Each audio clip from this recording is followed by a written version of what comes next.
तो अगर अगर जैसे एग्जांपल मैं आपको इसलिए बोल रहा हूँ कि जैसे मैंने आपको बोला दिसंबर जनवरी एंड आते आते रिस्क एपेटाइट और लिक्विडिटी का इंडिया का, I am not talking about stock और सेक्टर का, वही चेंज हुआ, वो डीग्रो हुआ और डिक्लाइन हुआ।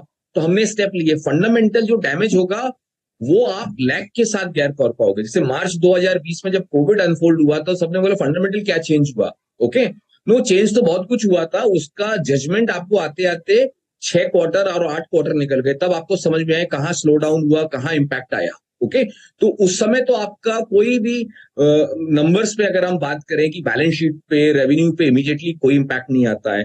बट अगर लिक्विडिटी डेंट होती है तो आपकी रोल ओवर कॉस्ट बढ़ते हैं, आपका डेट का जो रोल ओवर कॉस्ट आएगा वो सब मार्केट कंडीशन से भी बहुत कुछ होता है। आपका किस तरह का आपका स्टॉक्स में लिक्विडिटी है, तो हम लिक्विडिटी एनालिटिक्स में भी बहुत चीजें क्वांटिफाई करते हैं। ओके, जो इंडेक्स का अगर कोई कॉन्सिक्यूटिव इंडेक्स से अगर इससे भी बात आ रही है, इंडेक्स से बाहर हो जाएगा तो उसका वेट उसका पूरा पर्सपेक्टिव चेंज हो जाता है। इंडेक्स में आने से एक्स्ट्राऑर्डिनरी इंटरेस्ट होता है लोगों को, लिक्विडिटी जनरेट होती है, कहीं लिक्विडिटी ड्राई हो जाती है तो उसका फर्क। तो हम अपने डेटा में जो हम लोग मनी मैनेजमेंट करते हैं, अगर हम जैसे हमको लास्ट टाइम मैंने आपको समझाया था वीएलआरटी में, वी तो वैल्यूएशन एनालिटिक्स है जो प्राइस के साथ लिंक्ड है, उसको आपको इमीडिएटली आंसर मिल जाएगा कि, लेकिन हार्ड कोड बैलेंस शीट के नंबर या पीएनएल के नंबर में इंपैक्ट आने में टाइम लगता है। बट जो रिस्क एपेटाइट का नंबर है जो प्राइस से लिंक नहीं है, वो मैक्रो लिंक्ड है। ओके, और लिक्विडिटी जो डेटा है वो चेंज हो जाता है। तो हम लोग प्रीएम्प्ट नहीं करते, हम डेटा चेंज होता है तो हम कॉल लेते हैं, हम प्रीएम्प्ट नहीं करते हैं। लेकिन जब डेटा चेंज हुआ तो हमने स्टेप्स लिए, इस केस में भी स्टेप्स लिए और फ्यूचर में भी स्टेप्स लेंगे। That's the way we operate.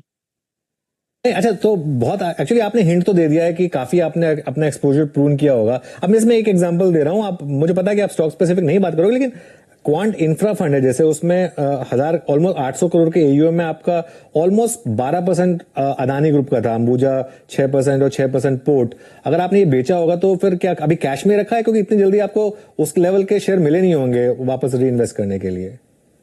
बहुत फास्ट मूव करते हैं, आपके इमेजिनेशन से जल्दी मूव कर जाते हैं। ओके, सो कोई प्रॉब्लम नहीं है, हम लोग डिप्लॉयड है फुली।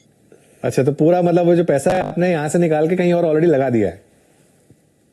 तो हम लोग को देखिए, इसलिए आप देखिए, अगर आप अभी यही कन्वर्सेशन को हम थोड़ा पॉजिटिव करते हैं, बिल्कुल बिल्कुल पूरी बिल्कुल। इंडस्ट्री इस समय घबराई हुई है। अगर हम लोग भी वही बात करें, नेगेटिविटी की बात करें कि ये प्रॉब्लम है, तो प्रॉब्लम तो लाइफ में बहुत है। ओके, अगर हम प्रॉब्लम्स में अपॉर्चुनिटी कैसे देखते हैं वो मैं आपको थोड़ा समझाता हूँ। ठीक है, इवेंट प्ले आउट हुआ, हमने रिस्क मैनेजमेंट के हिसाब से जो स्टेप्स लेने थे हमने वो स्टेप्स लिए।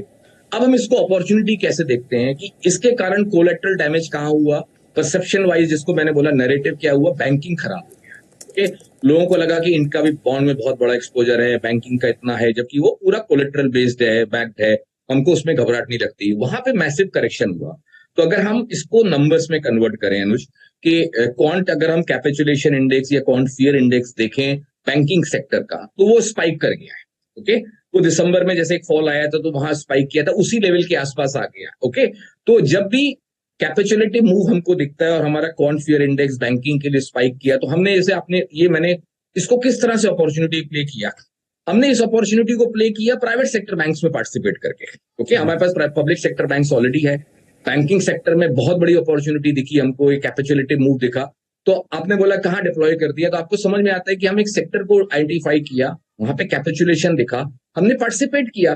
तो उस अपॉर्चुनिटी को अगर कहीं कोई चीज आपने लिक्विडेट करी है तो साइमल्टेनियसली अगर कहीं कैपिचुलेटिव मूव हुआ तो उसको हमने कैपिटलाइज भी किया, उसको हमने पार्टिसिपेट भी किया। हमारा प्राइवेट सेक्टर में एक्सपोजर कम था, हमने बिल्ड कर दिया एक्सपोजर और कर दिया exposure. That's the way data के हिसाब से हम लोग चेंज हो जाते हैं।